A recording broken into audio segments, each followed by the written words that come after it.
Alden Richard update, and trending pa nga si Alden at nagkaroon ng collaboration ang AIME Philippines at Mayor Entertainment ni Alden.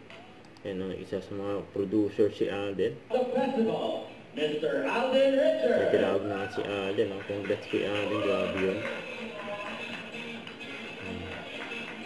May collaboration, yung concert.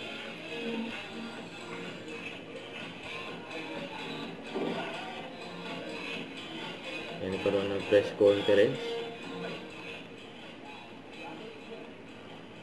Thank you so much. Yan, pinakita pa nga dyan, oh. Wonderful moment.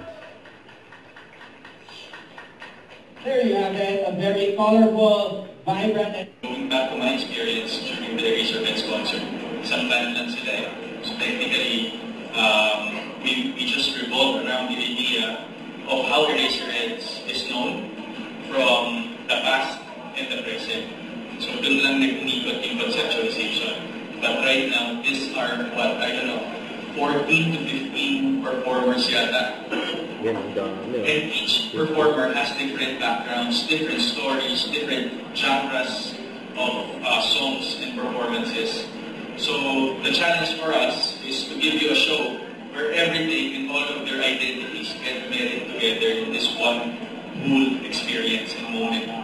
So I'm very excited for this. I mean, right now talking to the creative team about this is Sa post sa Manila concert scenes, over 15 music artists will be performing on the upcoming Wonderful Moments Music Festival, which will take place December 6 to 7 at SMDC Festival Grounds. Humor Act, Bini Eligondia, Bamboo Maki Adi, Kamikaze Amil Soul, etc. Line up soon. This is festival led by AIME Philippines and Mayor in Events and event production by actor Alden Richard Gabion. Don't forget to subscribe, click the notification bell for more updates. This is Richard Reaction Vlog. Stay tuned for more videos. See ya.